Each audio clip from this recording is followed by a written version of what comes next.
ጤና ይስጥልን እንደምን አድራችሁ አርፍዳችኋል የተከበራችሁ የፖድካስቱ ቤተሰቦች በፖድካስቱ ሁሌም አዳዲስ ጉዳዮችን ይዘን ቆይታ እናደርጋለን።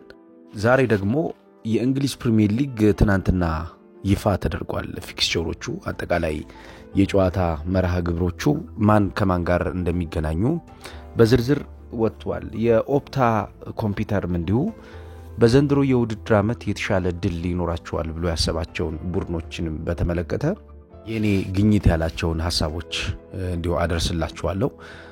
ቀላል የሲዝን አጀማመር የሚያደርጉ ከባድ የሲዝን አጀማመር የሚያደርጉ ቡድኖች የትኞቹ ናቸው የሚለውንም በስፋት እንመለከታለን።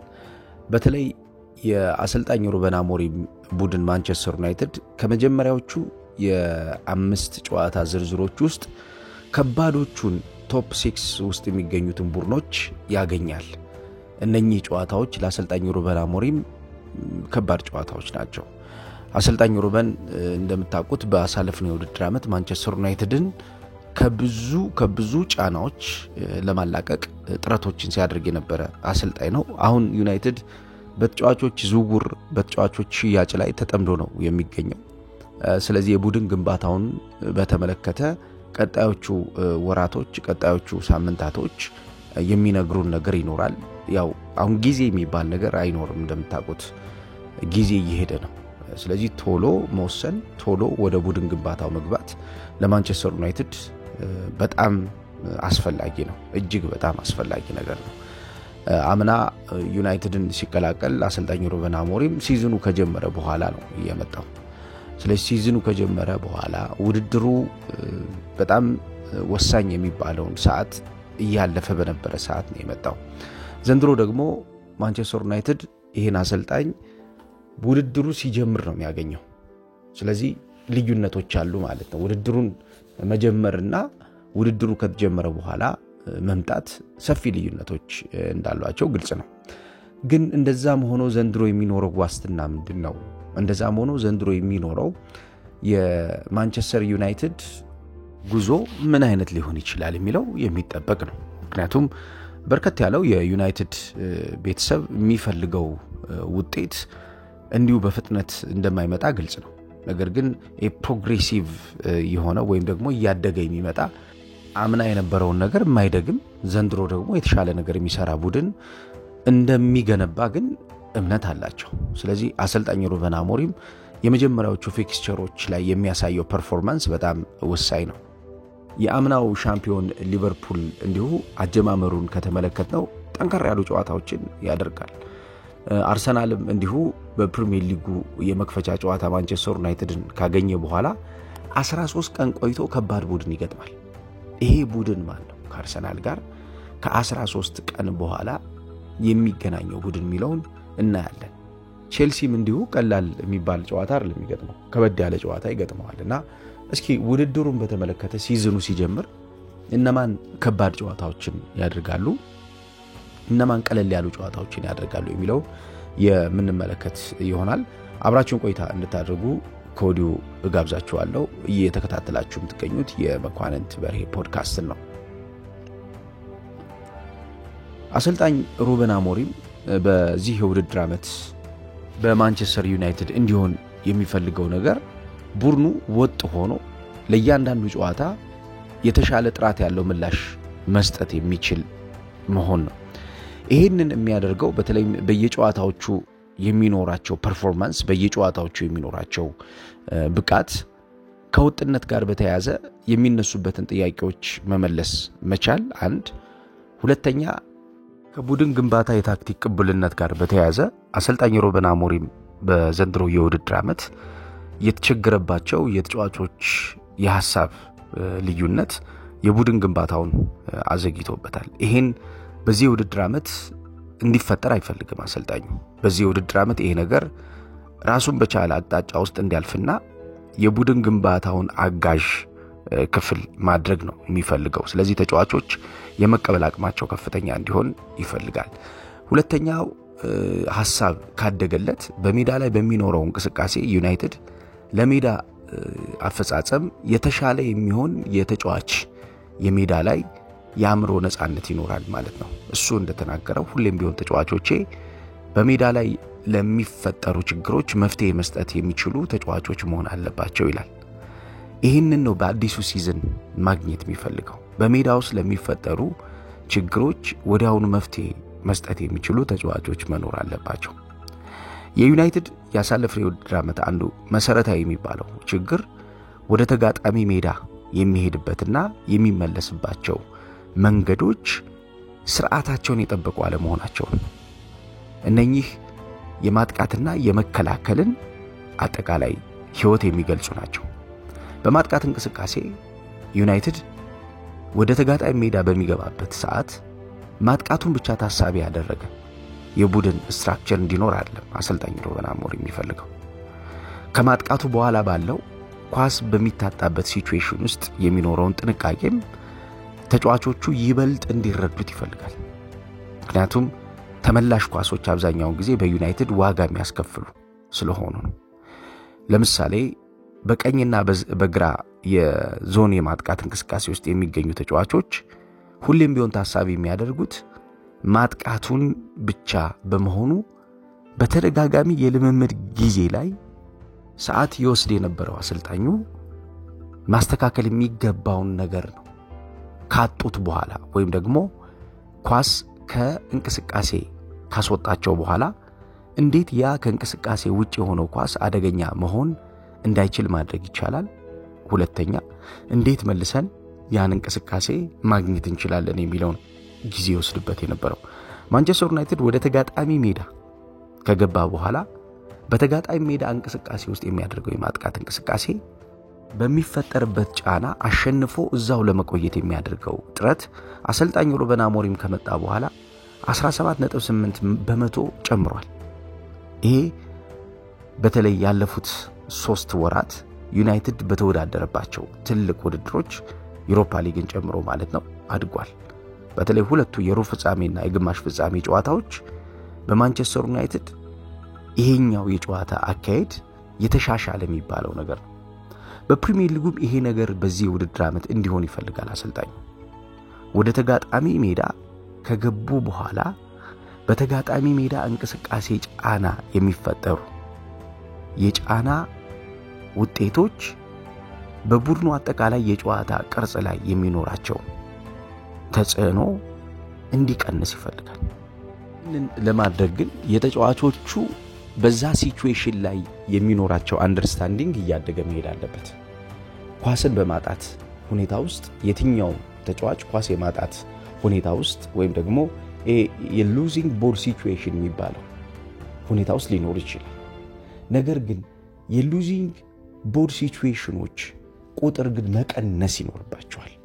እነዚህን ሁኔታዎች መቀነስ ካልቻለ አንድ ቡድን በማጥቃትና በመከላከል ውስጥ ያለው ድንገተኛ የሆነ ጫናን ምላሽ ለመስጠት ይቸገራል። ማንቸስተር ዩናይትድ አሁን በብዛት የሚቸገረው የነበረው በዛ አይነት የጨዋታ ሲስተም ውስጥ ተደጋጋሚ ሆኖ በመገኘቱ ነው። አሁን በሊጉ የመክፈቻ ጨዋታ ለምሳሌ ከአርሰናል ጋር በሚያደርገው ጨዋታ በሊጉ ከባዱን ጨዋታ እንደሚያደርግ መገመት ቀላል ነገር ነው። ምክንያቱም አርሰናል አብዛኛውን የጨዋታ መንገዱን ከተመለከትነው በዋይድ አታኮች የሚጫወት ቡድን ነው። መስመሮችን በደንብ ለማጥቃት የሚጠቀም ቡድን ነው። ከአማካኝ ክፍል በሚፈጠሩ የመጨረሻ ፕሮግሬሲቭ ፎርዋርድ ንክኪዎች የተጋጣሚ ቡድን የአማካኝና የመከላከል አደረጃጀት ወደ ራስ የጨዋታ ቀጠና አደገኛ ሆኖ እንዳይመጣ የሚገድብ መስመሮችን በሚገባ የሚከለክል አይነት ቡድን ነው። እንዳውም የአርሰናል የአማካኝ ክፍል በትልልቅ ጨዋታዎች ላይ 3 እና 4 ዲፌንሲቭ ላይን ስትራክቸሮችን የሚሰራል። ይህንን አሳድጎ መምጣት የዚህ ሲዝን ትልቁ ዓላማ እንደሆነ ሚኬል አርቴታ ከ2 ሳምንት በፊት በነበረው ጋዜጣዊ መግለጫ ከተጫዋቾች ዝውውር ጋር እንዲሁም ከሌሎች ሐሳቦች ጋር በሰጠው ሐሳብ መረዳት ይቻላል።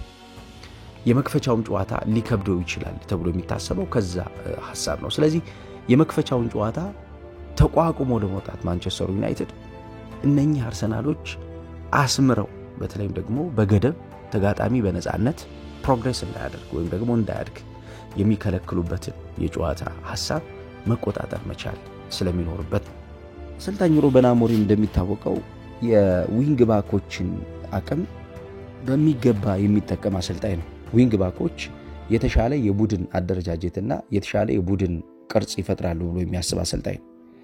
ይሄኛው ሲዝን ደግሞ ይበልጥ ይሄ ሐሳቡ አድጎ የሚታይበት ይሆናል ተብሎ ይጠበቃል። ምክንያቱም ዊንግ ባኮች ቶሎ ወደ ተጋጣሚ ሜዳ በሚገቡ ሰዓት የዊንግ ባኮች ሚና ማጥቃት እንዲሁም የመከላከል ባላንስን መፍጠር የቡድኑን አጠቃላይ ወጥ የሆነ ስትራክቸር ላይ ሚና ከፍ ያለ ሚና እንዲኖራቸው ይፈልጋል። ለምሳሌ ሃይ ስታሚና እንዲኖራቸው ይፈልጋል።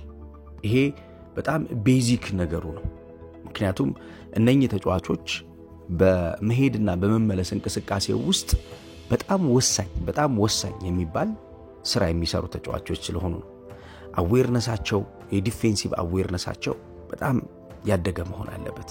የአታኪንግ ኳሊቲያቸው እንዲሁም የማጥቃትን እንቅስቃሴ በታፈኑ የጨዋታ ቀጠናዎች ውስጥ በዛ ጫና ውስጥ ሆኖ የመፍጠር ደግሞ ግዴታ ውስጥ ይገባሉ። ከሁሉም በላይ ደግሞ ታክቲካል ዲሲፕሊናቸው ወይም ደግሞ የታክቲክ ተገዥነታቸው የሚጠበቅ ነው የሚሆነው። ምክንያቱም ዊድዝን የሚሰጡ ተጫዋቾች ናቸው። እነዚህ ተጫዋቾች የሜዳውን የስፋት መጠን ከፍ የሚያደርጉ የሜዳውን የስፋት መጠን በተሻለ ጥራት አሳድገው ሜዳውን ለብዙ መንገድ የሚጠቀሙ ናቸው። ሁለተኛው የኦቨርላፕ እና የአንደርላፕ ሩጫዎችን ማድረግ የሚችሉ ተጫዋቾች እንዲሆኑ ይፈልጋል። ከዛ ውጭ ደግሞ ይሄ ስዊንግ ክሮሶችን መስጠት የሚጠበቅባቸው ዴሊቨሪንግ ክሮስ ላይ አኪዩሬት ክሮሶችን ማድረግ የሚጠበቅባቸው ማለትም የተጠና ክሮሶችን ማድረግ የሚጠበቅባቸው ተጫዋቾች ናቸው እነኚህ ተጫዋቾች።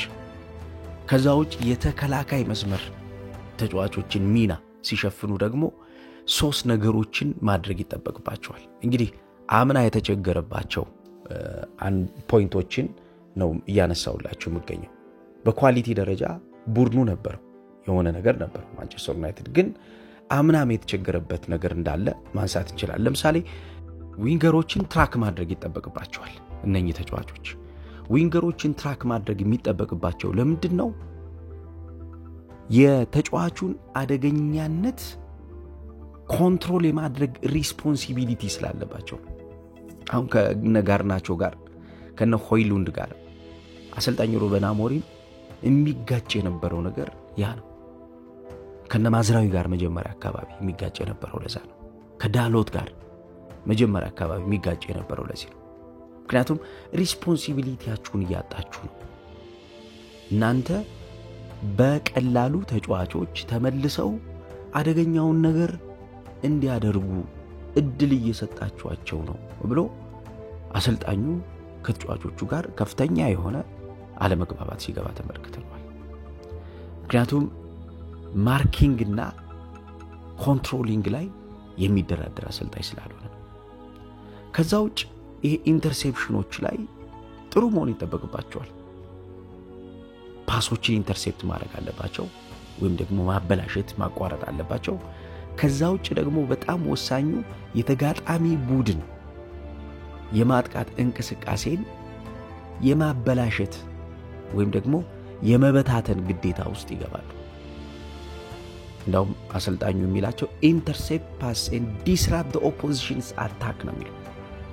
ዲስራፕት ዘ ኦፖዚሽንስ አታክ የተጋጣሚ ቡድን የማጥቃት እንቅስቃሴን መረባበሽ ያስፈልጋል። ስርዓት ባለው መንገድ እንዳያጠቁ፣ ስርዓት ባለው መንገድ አደገኛ የሆነ ነገር እንዳይፈጥሩ ማድረግ አለብን ነው። እንግዲህ የነኚህ ተጫዋቾች ወሳኙ ነገር ያ ነው። ከዛ ውጭ የዲፌንሲቭ ፖዚሽኒንግ ላይ ዩናይትድ ለተጋጣሚ ቡድን በቀላሉ የመጫወቻ ሜዳ የሚሰጥ አይነት ቡድን ነበር። አሁን ከሚገጥማቸው ቡድኖች ፕሮፋይል አንፃር በተለይ ከመክፈቻው ጨዋታ ከአርሰናል ጋር ከሚያደርገው ጨዋታ ተነስተን ነው ይሄን ነገር እያነሳን ያለነውና ይሄ እንዲፈጠር አይፈልግም ከመጀመሪያው ጨዋታ ጀምሮ። በተለይ የአርሰናል ቀደም ሲል እንዳልኳችሁ ዊድዝ ላይ በጣም ጠንካራ ቡድን ነው። አርሰናል ፔኔትሬሽን ላይ በጣም አስቸጋሪ ቡድን ነው። ዊድዝ እና ፔኔትሬሽን ላይ በጣም አስቸጋሪ ቡድኖች ደግሞ በቀላሉ በመስመሮች የሚቀጡ ቡድኖች ናቸው። ስለዚህ እነኚህን ቡድኖች መቆጣጠር ጨዋታውን መቆጣጠርና በእነሱ የጨዋታ እንቅስቃሴ ልክ የሚመጡ ቡድኖችን በሲዝን ውስጥ ማኔጅ ለማድረግ ይጠቅማል እና ተጫዋቾቹ በዛ ደረጃ ላይ እንዲገኙ የሚፈልግ አሰልጣኝ ነው። ማንቸስተር ዩናይትድ በመጀመሪያዎቹ 5 ጨዋታዎች የሚያገኛቸው ቡድኖች በጣም ጠንካራ ቡድኖች ናቸው። እንግዲህ እስኪ ፊክስቸሩን ለመመልከት እንሞክር። ማንን ነው የሚያገኘው የሚለውን እንመልከት። በመጀመሪያ የመክፈቻ ጨዋታ አርሰናልን ይገጥማል። ቀደም ሲል እንዳነሳሁት ከአርሰናል ጋር የሚያደርገው ጨዋታ አለ። ከዛ በሁለተኛው ሳምንት ማንቸስተር ዩናይትድ የሚገጥመው ፉልሃም ነው። ይሄ ኦገስት 23 የሚደረግ የማች ዴይ የሁለተኛው ቀን ጨዋታ ነው። ሌላው ማንቸስተር ዩናይትድ ቀጣይ የሚያደርገው ጨዋታ በሶስተኛው ሳምንት ከበርንሌ ጋር ምናልባት የቀላሉ የሚባለውን ጨዋታ ነው ኦገስት 30 የሚያደርገው። ነገር ግን አራተኛው ሳምንት ለማንቸስተር ዩናይትድ በጣም ከባዱ ሳምንት ነው። በኢቲሃድ ስቴዲየም መስከረም 13 ማንቸስተር ሲቲን ይገጥማል። በኢቲሃድ ስቴዲየም መስከረም 13 ማንቸስተር ሲቲን ይገጥማል። ከዛ አምስተኛው ሳምንት ላይ ዩናይትዶች የሚገጥሙት ቼልሲ ነው።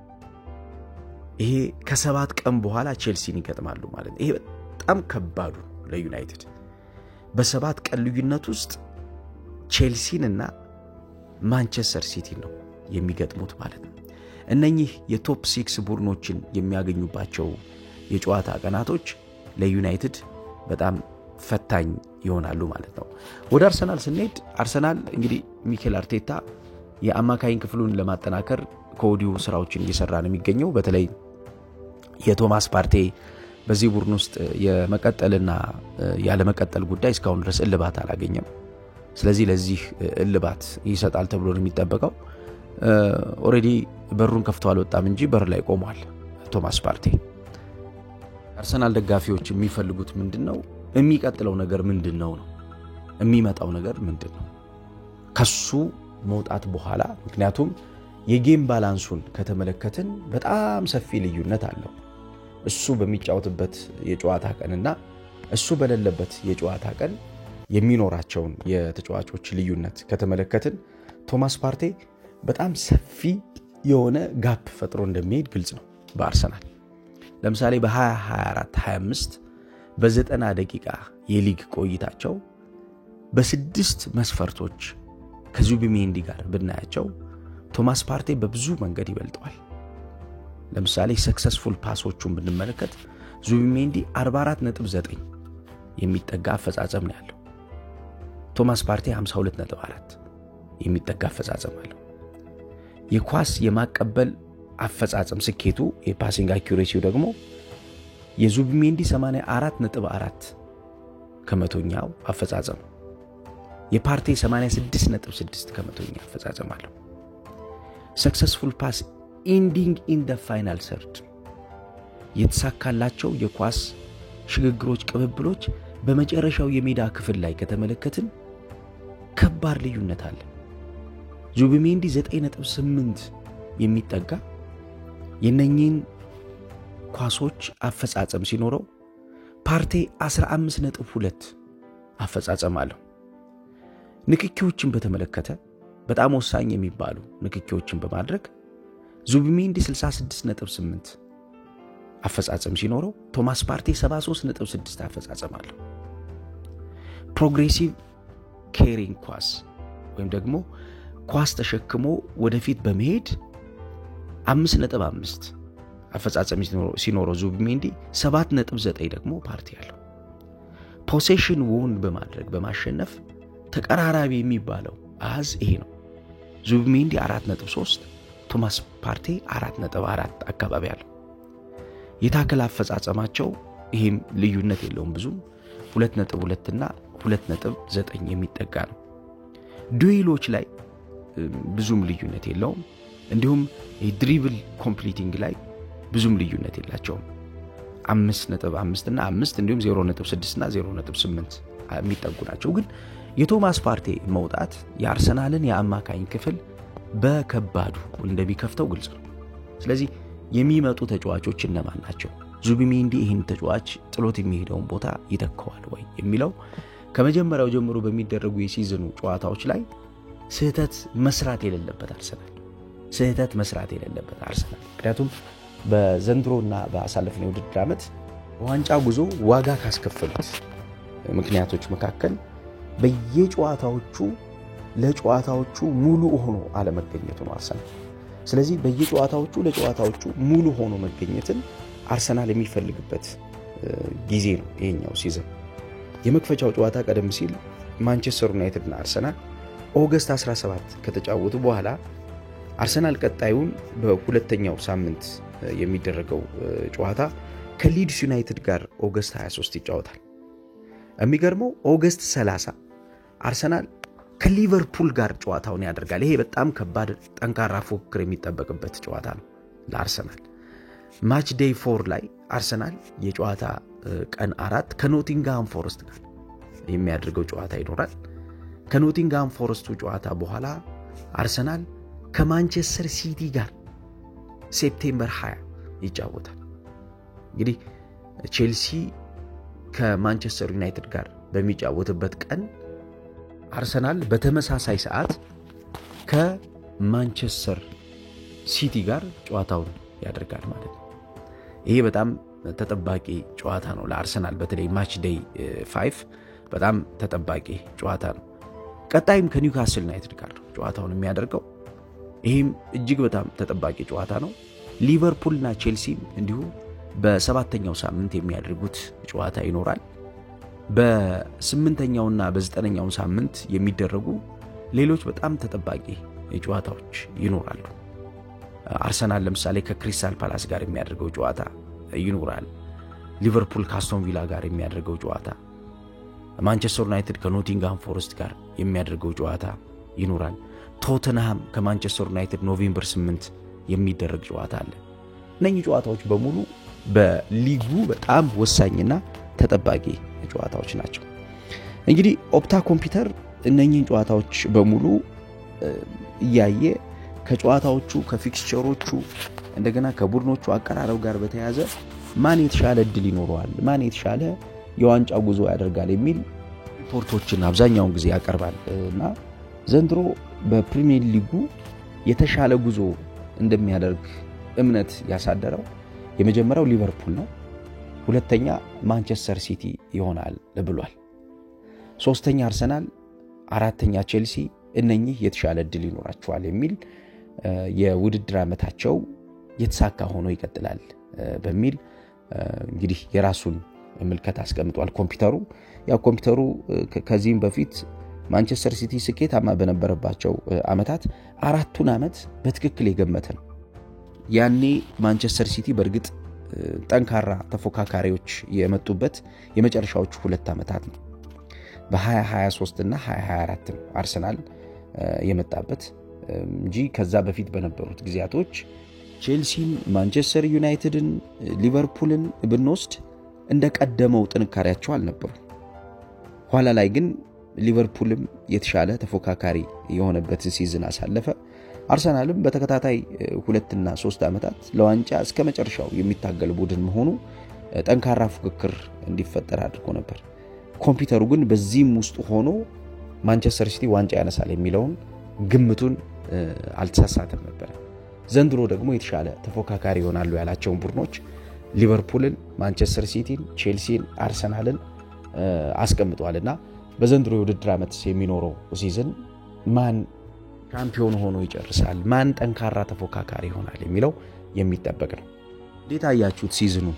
ማን የተሻለ ቀለል ያለ ጨዋታ በመጀመሪያዎቹ 5 እና 6 ሳምንታት ገጠመው? ማንስ ከበድ ያለ የመጀመሪያዎቹ ሳምንታት ጨዋታ ገጠመው? እስኪ ሐሳብ አስተያየቶቻችሁን ስጡኝ። ጥሩ ቀን ይሁንላችሁ።